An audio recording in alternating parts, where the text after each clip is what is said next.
Hello, hello. Welcome back to the things we know. Yes, thank you for being here. Today, we are diving into something so important. Why voting is crucial, especially now. I love that's sort of the Rosie the Riveter look you've got Yes. going on there. Yeah. Um, yeah, I mean, obviously, we're putting this out at the beginning of October because the elections here in the United States happen November 5th. And so we want to talk about why voting is so crucial and why it is such a powerful tool to shape our world.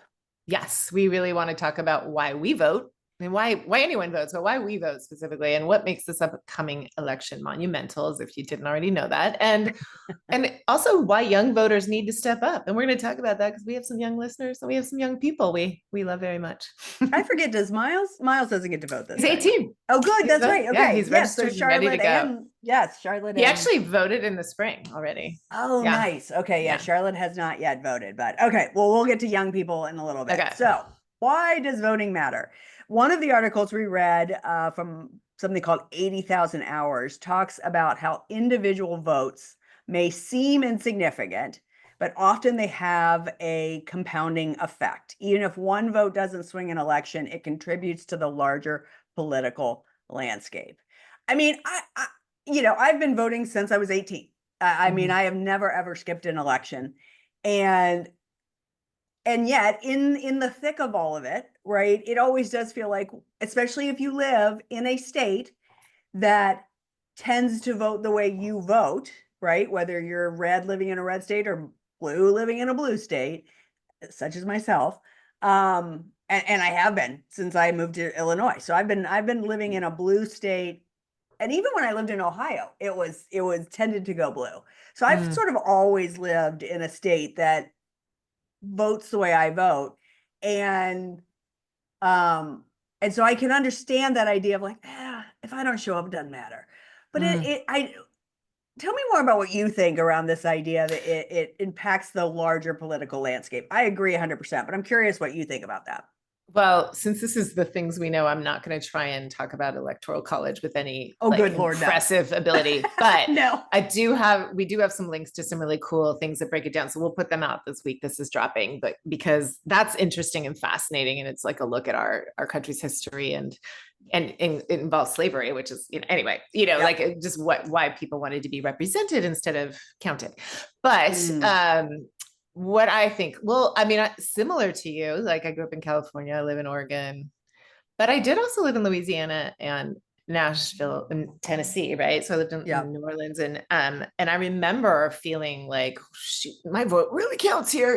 I lived in liberal cities, so you could kind of get caught up thinking everyone thinks like I do, but I do feel like because the elections that all the young people I know can remember, even from when they were kids, things have gotten really, really freaking close where they had to go Yeah. look at things at multiple levels. Hanging chads, if you remember Oh, that in yes. The Florida. good Like old so, hanging Chad. so every vote does matter, even if the matter like what you or I on any given day or anyone listening believes or has faith in around how this goes afterwards, the actual counting of votes will matter on some level, even if it doesn't decide the election, it will matter, it will be considered. So that I really do believe that like voting, showing up to vote in an official way, maybe sometimes gets corruptedly not looked at, but you have a much higher chance of swinging the votes with the actual ballots that were looked at.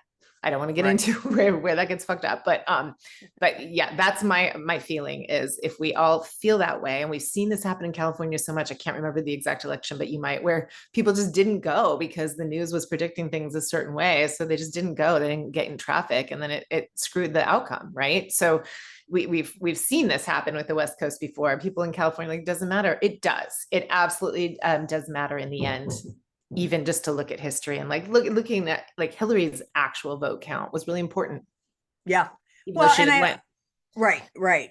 She won the popular vote, but yeah, no. And the other piece of it is when you go vote, you're not just voting for the top of the ticket.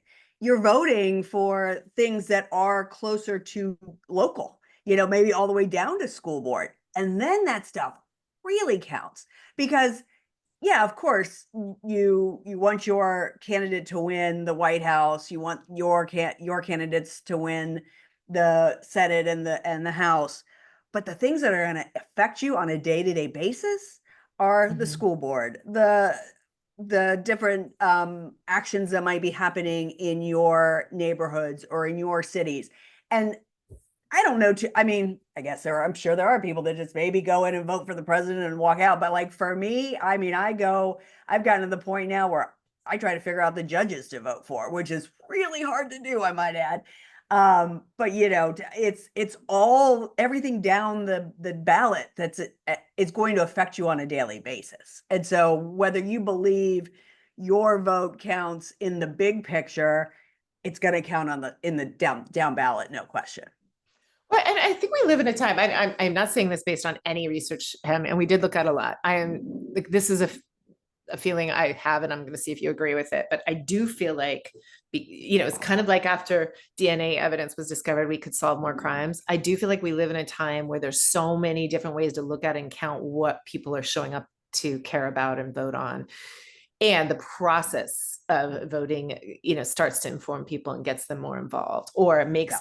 officials, even if that measure or that person didn't win, makes them start to look at and change what they're focusing on based on how those votes turned out. So there's all these ways your voice adds up to an impact.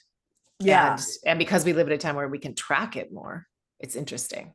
Yeah, no, I think you're exactly right. I mean, it's whether your person wins or not, if you're voting for progressive issues, I mean, I always vote for progressive issues. Do they always win? No.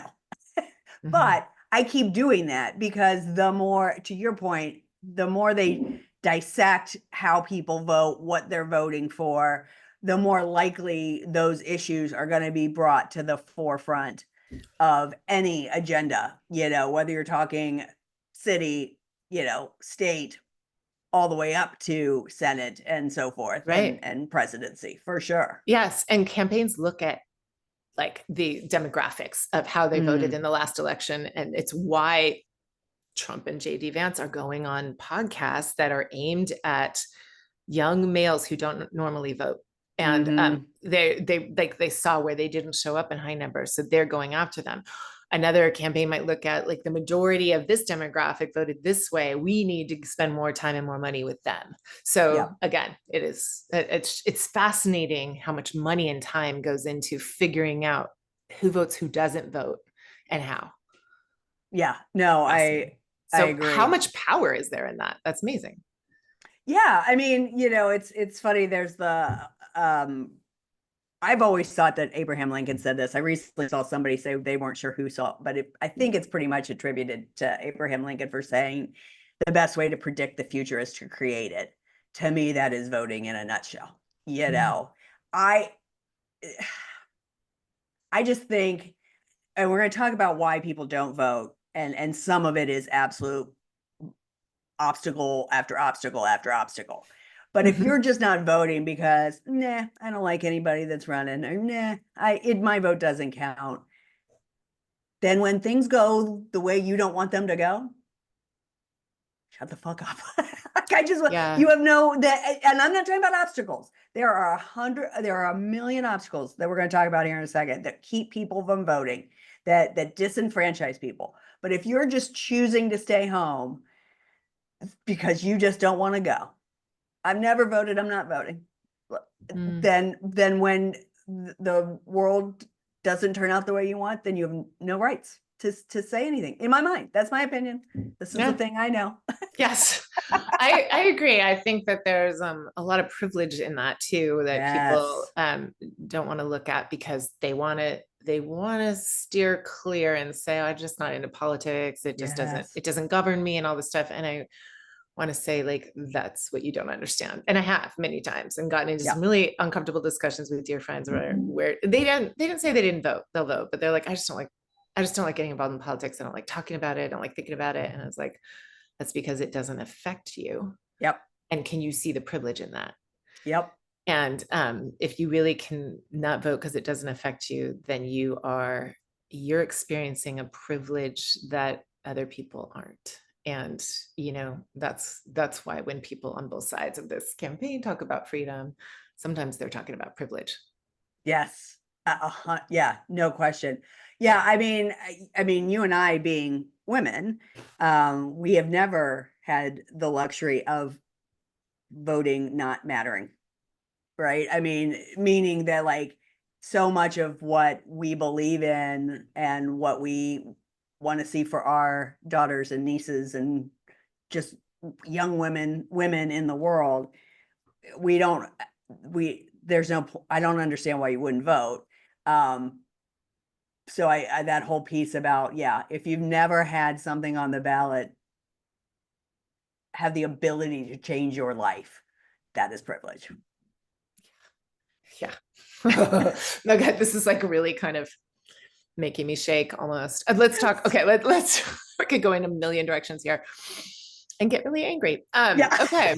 So Lisa, why do you Yes. vote? As if this is a calm direction to go in. Why do Yeah, you yeah. vote? I mean, for exactly that reason. Like, I just can't imagine not having my voice heard.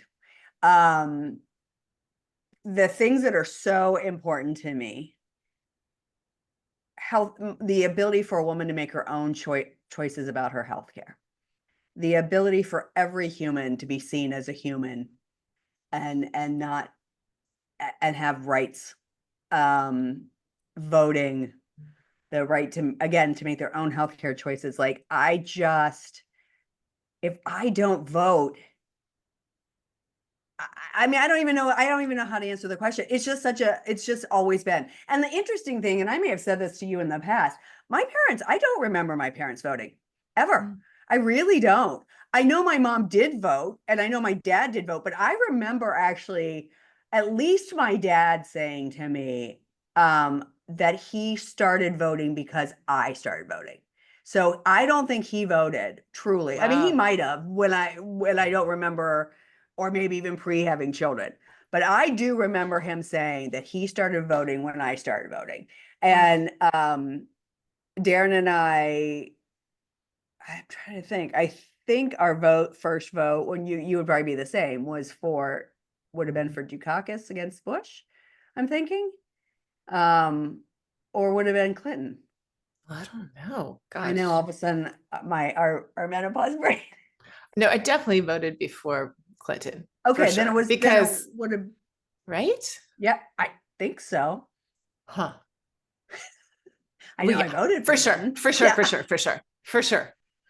Yeah. Because right when Yeah, it Clinton would have came into been office, I was like Bush versus 22. Dukakis. Yeah, Yeah, yeah, it would have yeah. been Bush versus Dukakis, Yes. and Dukakis was doing well, and then they put out the Willie Horton ads or whatever, the thing against him, and he went down into the toilet. But yeah, no, I think Dukakis was my first. Anyways, I've been voting forever, and it's never crossed my mind not to.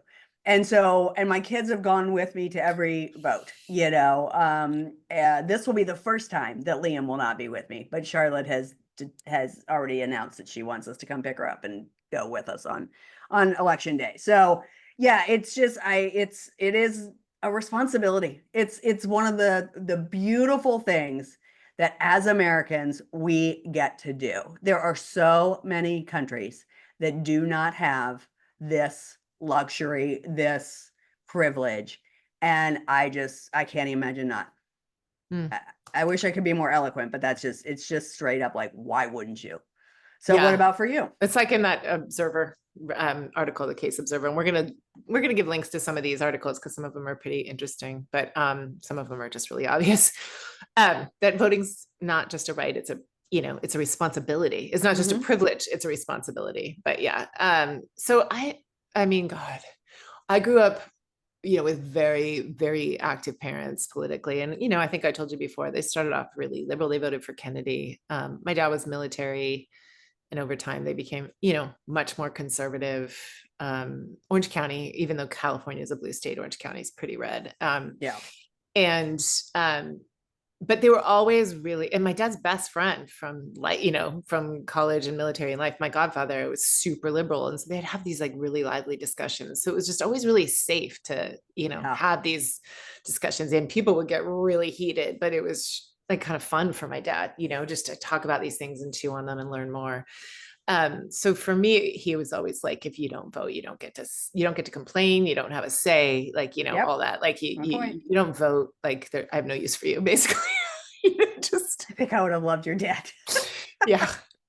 But so that was never a question. I was a poli-sci major. I mean, like it was but for me, especially why I continue to vote ever since and I parted ways with his politics pretty young, but over time it's really always continued to be about women Mm-hmm. turning the tide. That like the greatest compliment that I first thought was a insult to me from people and colleagues when I was very young was you're dissatisfied, like you always are wanting things to be better, and I was like, sorry, and he's like, no, it's absolutely a great thing. And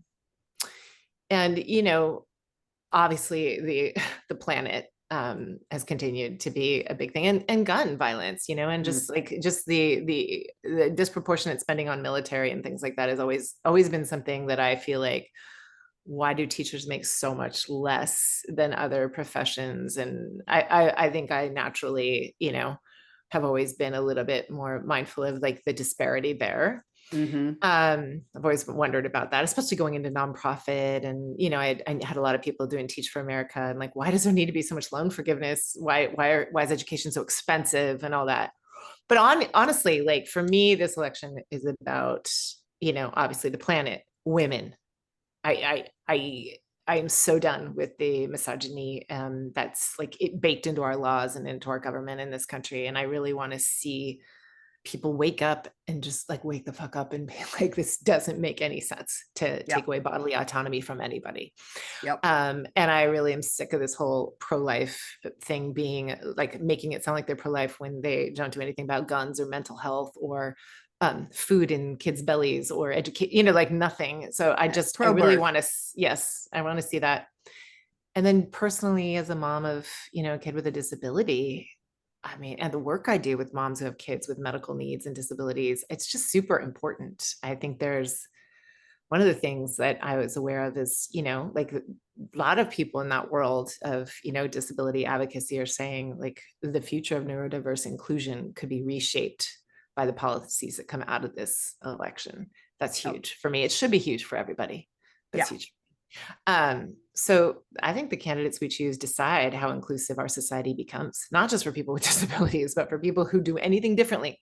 Yeah. And I also am really sick of this narrative of being a, Christian nation that's not accurate historically. Mm-mm. Like we are Nope. supposed to be a nation with free to, believe whatever you want. And I think that's a big part of this election too. Oh, absolutely no question. And I'm just Yeah. ready for a woman. Yeah, I mean, that's just it, right? This is the opportunity.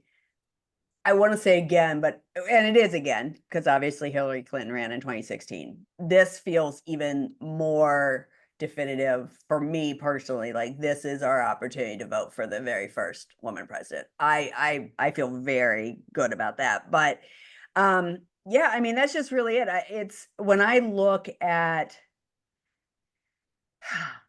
Project 25, and it is just all white male privilege all over the fucking place, right? Like if you are not a white cisgendered male, you are fucked if Trump gets in. And we talked about internalized misogyny with our episode a couple of weeks ago, but I'm yeah, if we're fucked.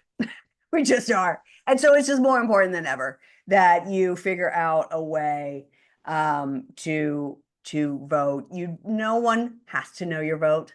There was a article or a poll taken in swing states, and Gen X women were the least likely at that moment in time to say they were going to vote for the Harris Walz ticket. And I know.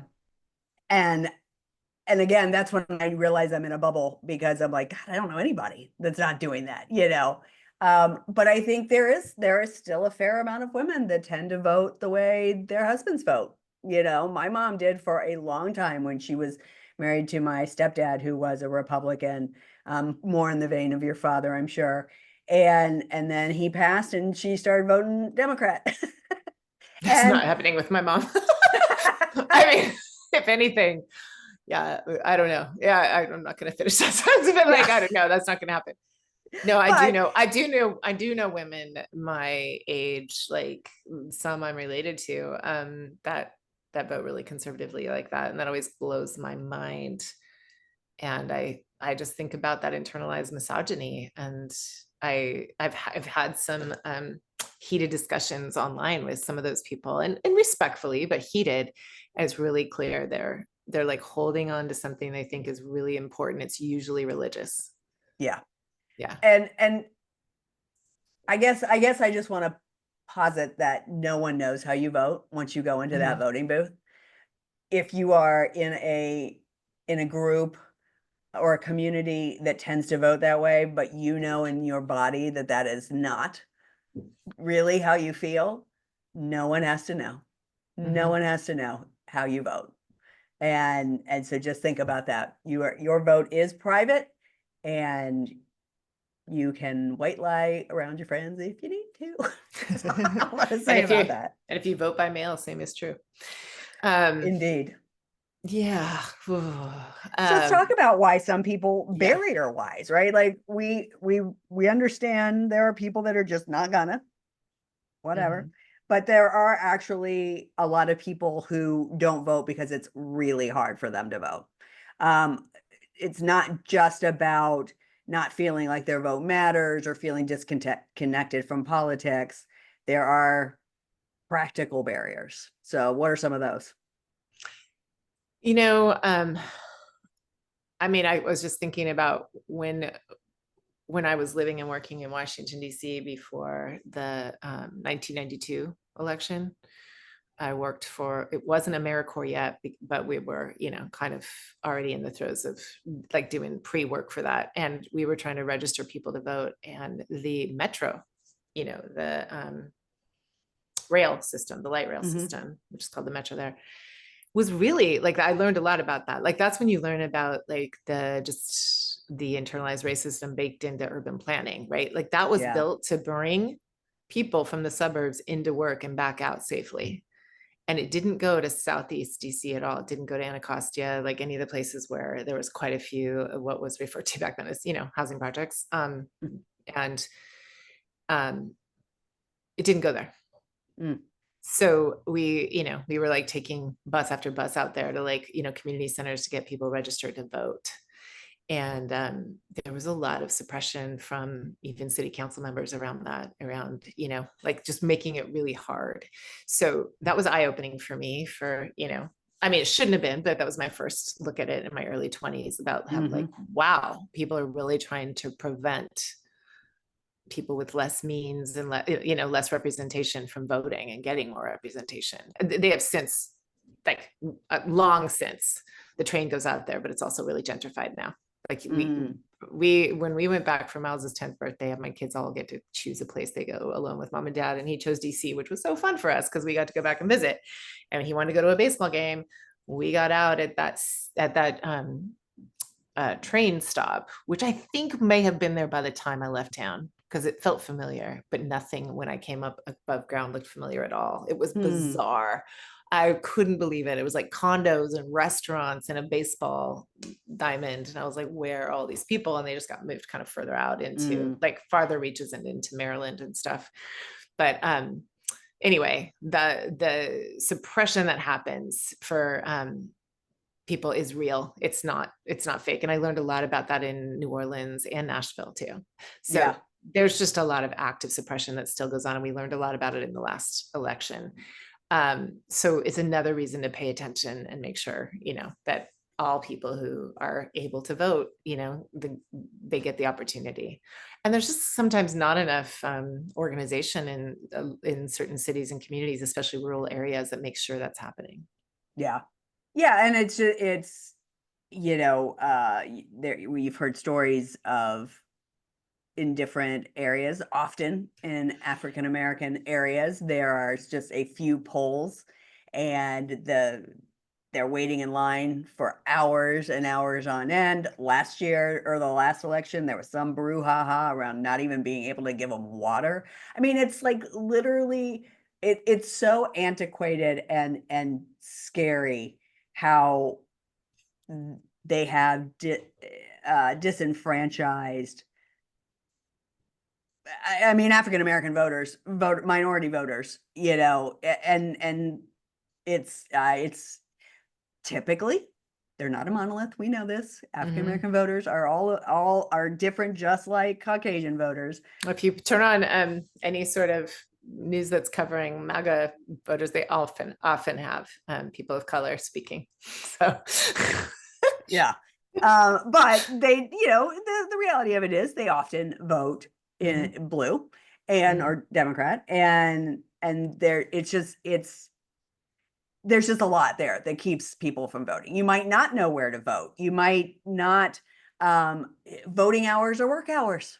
You work all day and then you have to go stand in line for 4 hours at a poll.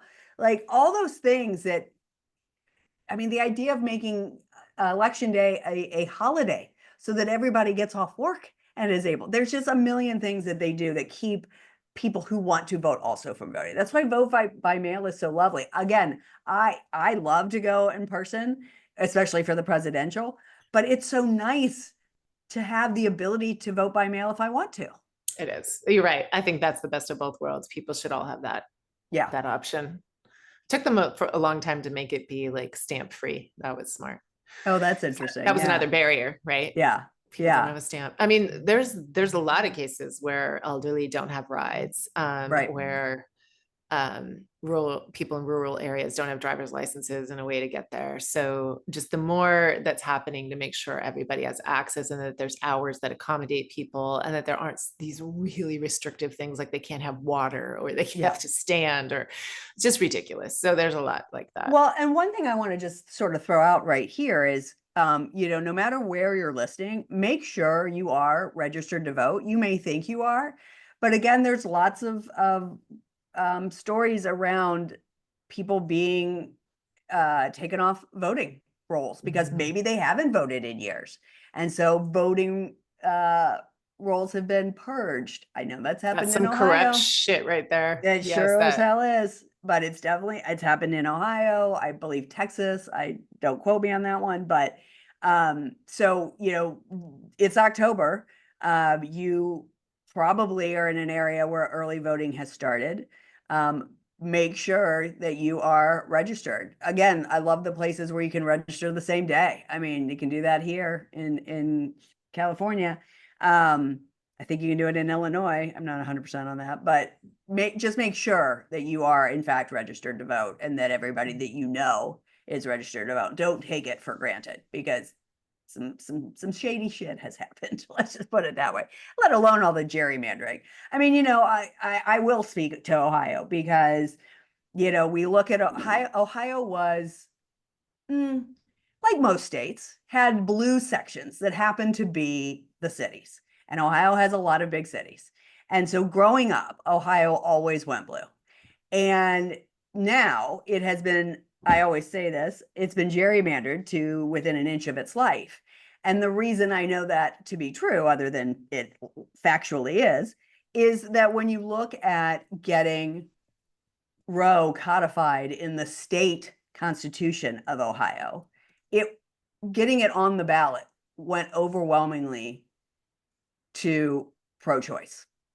And if Ohio was really as blood red as we seem to think it is, that would not have been true. Now, that being said, I realize there are a lot of Republicans who are also understand women's ability to have autonomy over her body. So it's not just like, oh, there's so many Democrats there and they're just being disenfranchised. But I found that to be really fascinating when Ohio was able very easily to get that on the ballot.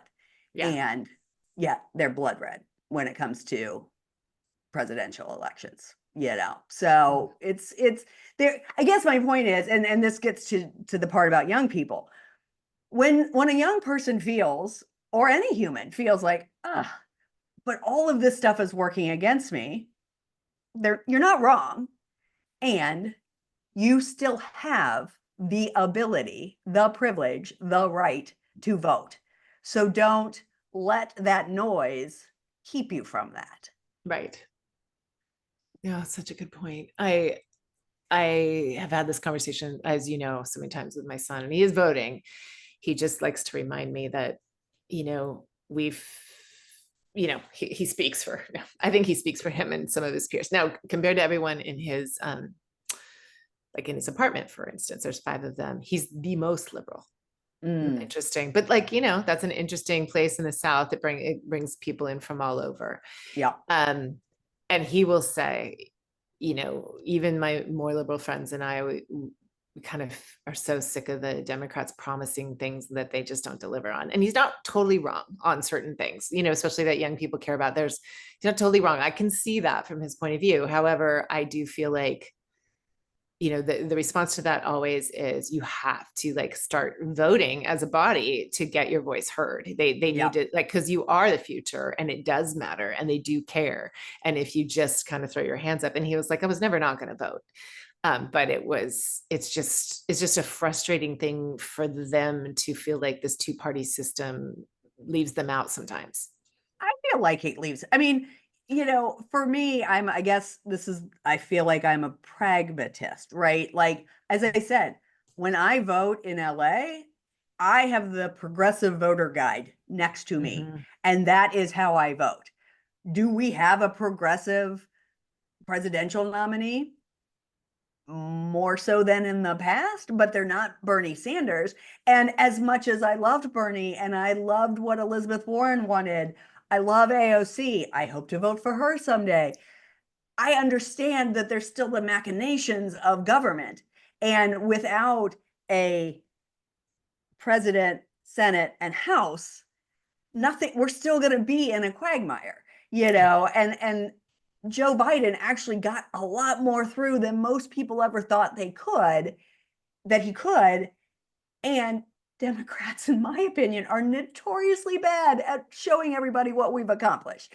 But I mean, really, when you look at Joe Biden's presidency, in terms, he did a lot of stuff for the climate. He did a lot of stuff, and I think sort of the best he could do. If you don't vote, if you throw, and I know Peter and Liam and Charlotte and Miles are all voting, right? But if and Griffin, yeah, yay! And if you don't vote, nothing's ever going to change. I mean, it circles back around. So I guess if you have a young person in your life who is pushing back on that, to your point, yes, we hear you. We agree. Yes. And right. This is what we've got right now. And we have to work within those constraints.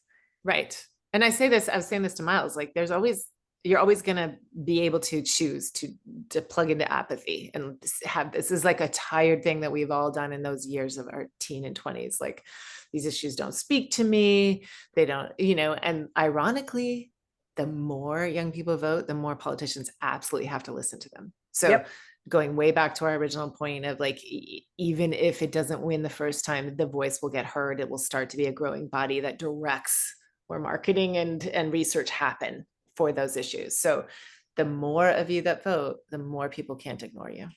Yeah. Yep. That's exactly right. So I guess just to reiterate why we think this election is so monumental. Yeah. I mean, where do we end? Every single thing, Right. Yeah, go ahead. No, I was gonna say reproductive rights. That is so on the forefront. We're recording this way ahead of this coming out, but we just had another fucking school shooting. So gun issues, and let's pay attention to mental health, because inevitably, I reposted this, but inevitably the people who are pro guns are going to be like, well, this is a mental health issue. Okay. So why have you vetoed almost everything that would expand mental health care in schools and support teachers around that? Yeah. Let's really put the money where your mouth is. And okay, so if these are going to keep happening, are you okay that our children are like constantly worried about safety at school.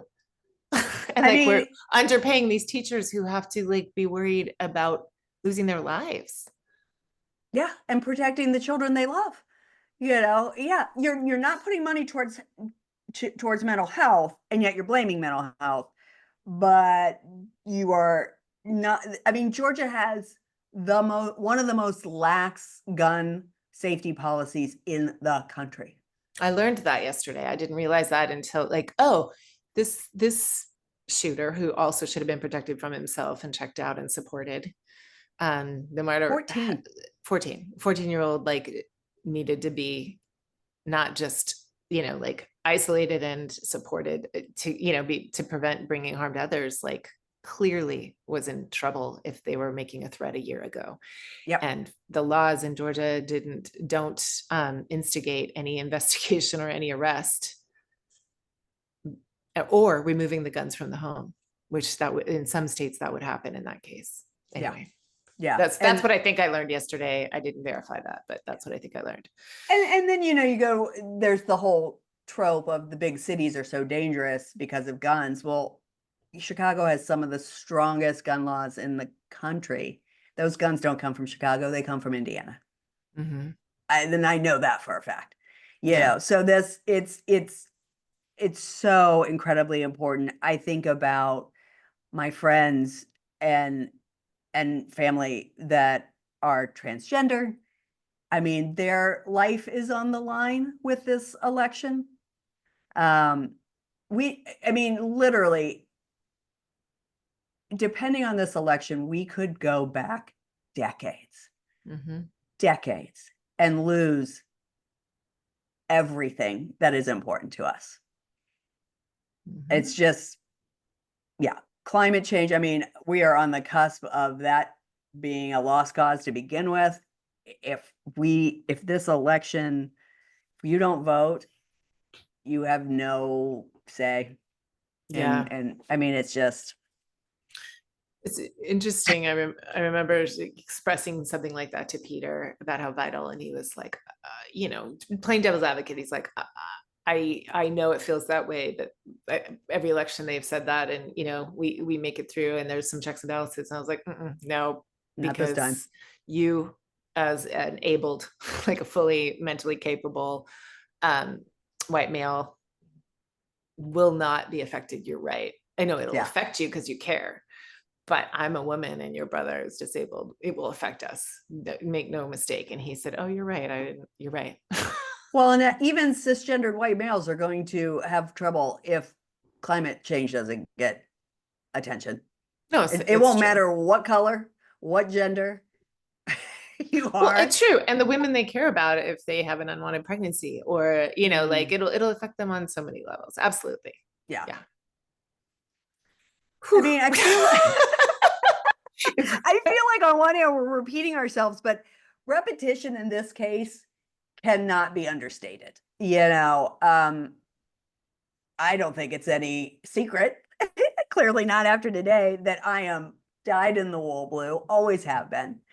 I super appreciate Adam Kinzinger, Liz Cheney, me too, Tim Miller, Nicole Wallace, Joe Scarborough, and those are media people, but I'm just trying to think off the top of my head, the people that have now outwardly come out for, all and the people that actually worked for Trump in his first administration that have come out for the Harris Walz ticket.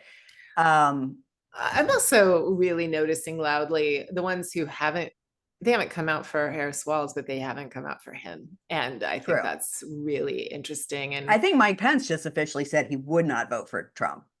I mean, I wouldn't vote for somebody that tried to get me killed, but that's just me. Yeah, I know. I mean, a lot of people are like, I'm not voting for Trump, but I'm not voting for Harris either. And it's like, okay, well, yeah, great.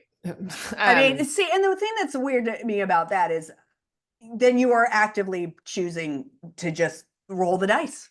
Yes. Yes. I mean, we haven't even talked about the insurrection because that just seems so obvious. And yet here we are, people have just decided that was a tour of the Capitol in some views, in some world,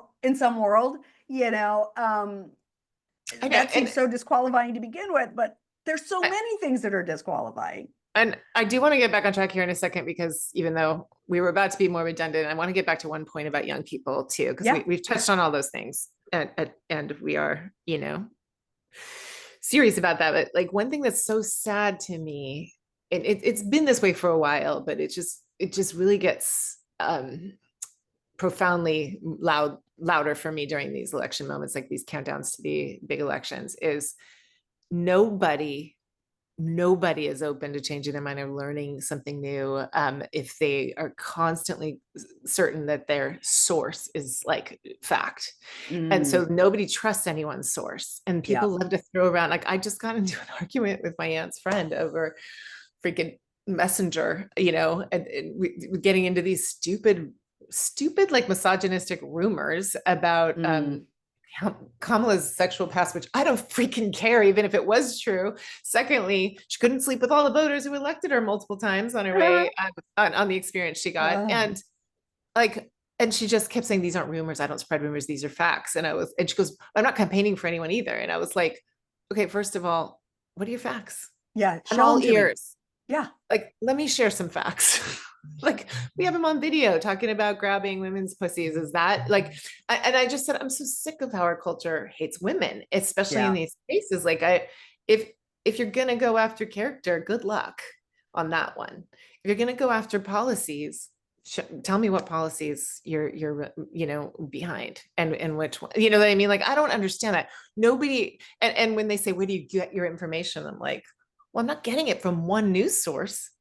Or several, Fox starts it, and then you go down to Newsmax, and I have a husband who works in women's healthcare, and he's like, God, I don't even understand how any of these people who say this shit like actually can look like, who believes that anyone believes in abortion right up until birth, and he's like, or after birth. There's the Democrats are now aborting children after they've been born. So much of his job is looking at barriers to care, and those barriers to care of any type, not just childbirth, safe childbirth, but like, or safe access to abortion when the mother's, life is in danger, or the baby, requires things that won't even make its life, viable, that they're certainly going to die anyway. Right. So like, and it's affecting the mother's health, like those kind of things. He's not just talking about barriers to care. He's talking about barriers to basic care. And there's so many out there that we can vote on, like that, to make things healthier for everybody. Because when we don't have barriers to mental health care, we'll probably have a lot less homeless and a lot less addiction. When we can not prevent barriers to help with addiction, then we can have people like hold jobs longer. And if people can hold jobs longer and they have access to healthcare, then they're not going to lose those jobs, and they're going to be able to pay rent. Right. So it's like, I don't see why we don't understand the domino effect in both directions. So this is why we vote, because we want leaders who understand that. We want policies that support that access to care is like the beginning of so many things that lead to a more stable community that everyone feels safer in. And this isn't new news. I mean, this all started back in the 80s, and the domino effect that has gotten us where we are today didn't just start with Trump. It just did it. It started, and it started way before that. I didn't mean to suggest that if I did. No. I just went off on a tangent. Yeah. No. But the main thing I was thinking about is the mental health. I mean, it was in the 80s that we cut all that funding for mental health, and now we are where we are. Yes. Well, that's what I kept saying to my parents when I showed up in DC and I was working there at age 22. I'm like, I am working with all the direct results of Reagan's cuts. Right. Yeah.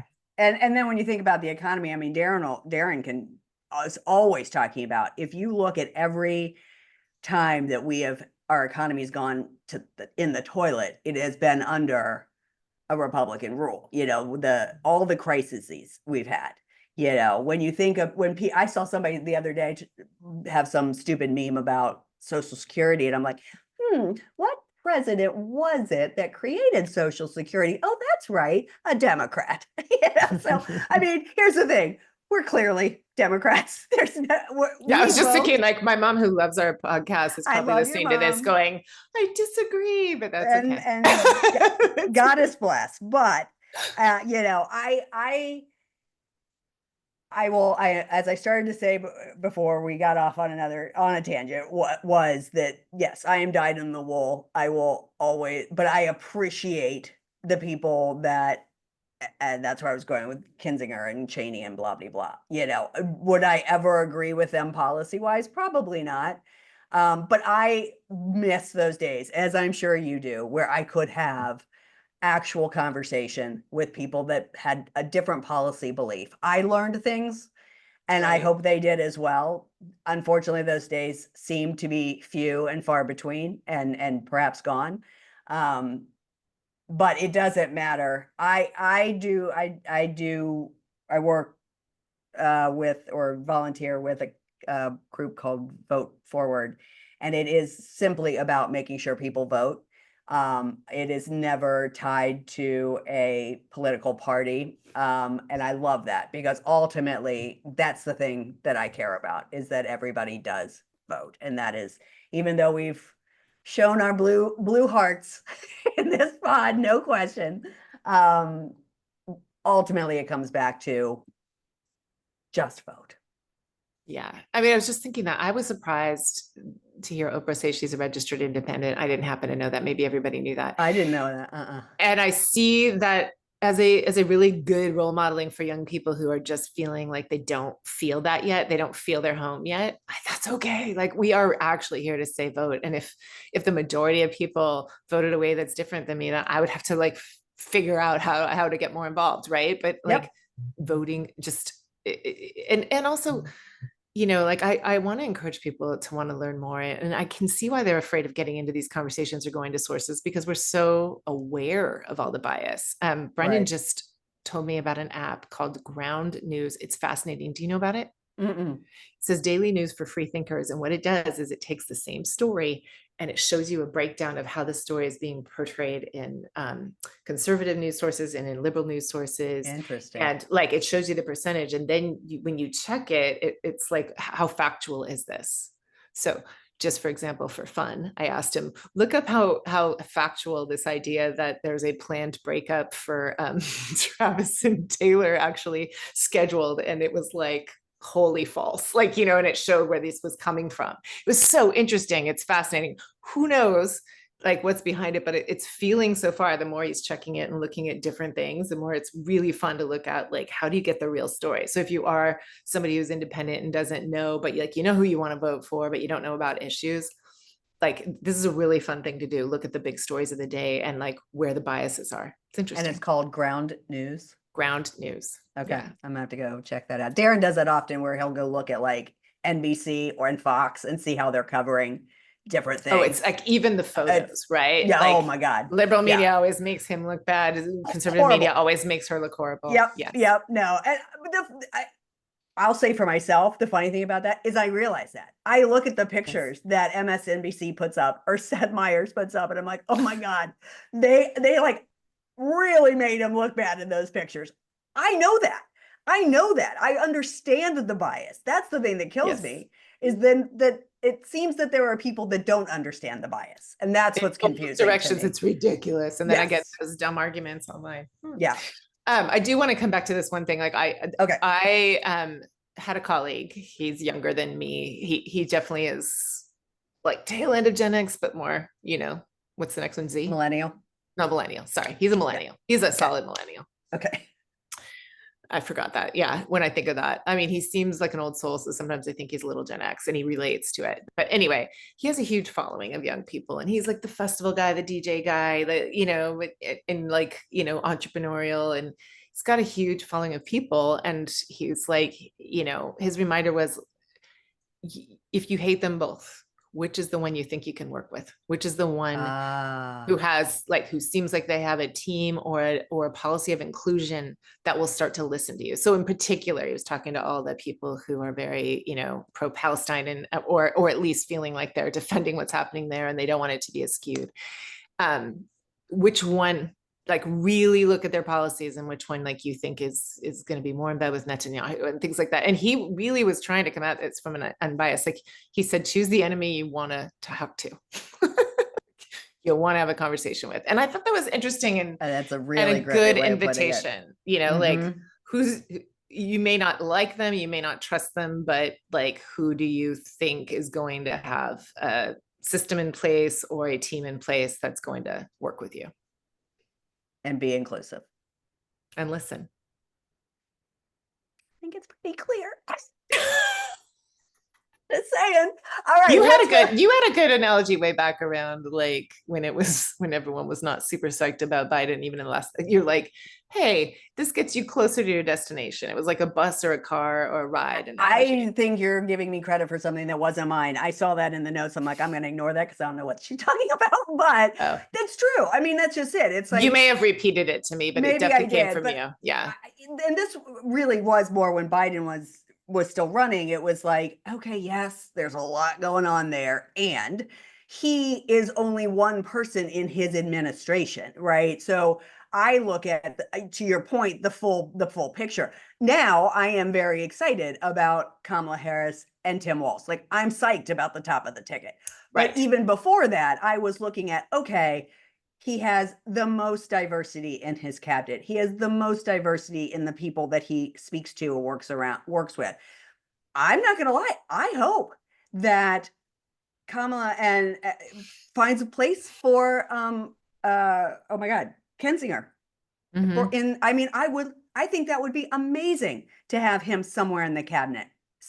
I think that the would be guys awesome. on Pod Save America said that too. Do they really? Yeah, Yeah. I love them. But I I mean, I think I love that idea of the there's the, again, Abraham Lincoln thing, the cabinet of enemies, or that's not the right word, but where he had people who were not in his party in his cabinet. You know, that I think that's so that would be important. awesome. Yeah. You know, John McCain tried it with Lieberman back in the day. It failed, unfortunately, for them, and unfortunately, I suppose. But that I miss that. I wish we had that ability, and so I'm hoping that kind of diversity, not just of gender and race and thought, but actual party comes in with the new administration. Me too.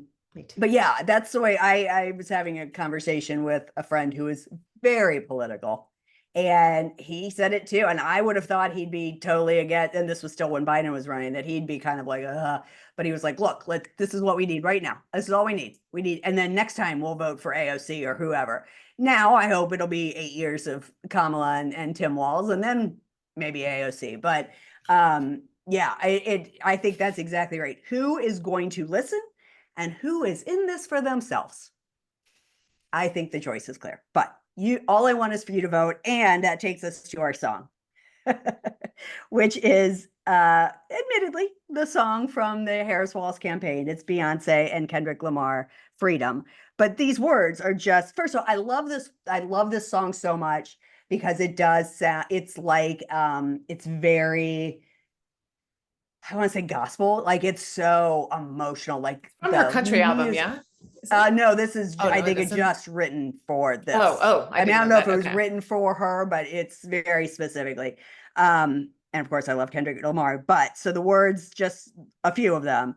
Freedom, freedom, I can't move. Freedom, cut me loose. Singing freedom, freedom, where are you? Because I need freedom too. I break chains all by myself. Won't let my freedom rot in hell. Hey, I'ma keep running because a winner don't quit on themselves.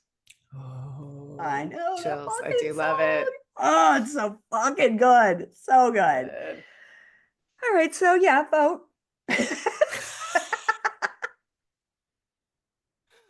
Don't sit out.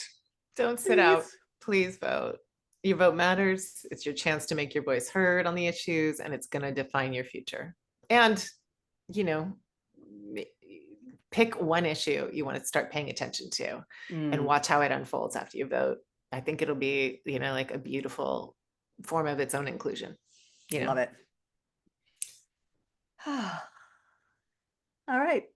Well, that's the things we know for this week. Thanks everybody for listening. We'd love to know any reflections you might have on this. Go follow our Instagram page, The Things We Know podcast. We do a lot of extra content there, and we'll be back next week with something else we know. And if you do follow us, or you want to just reply to or send us an email at thethingsweknowpodcast23@gmail.com, we would love to see your pictures with your I voted sticker, or you holding up your your stamped envelope, you know, like anything like that. We'd love to just kind of wallpaper our socials with that. Celebrate democracy. Yay. Yay. Thanks, everyone. Bye.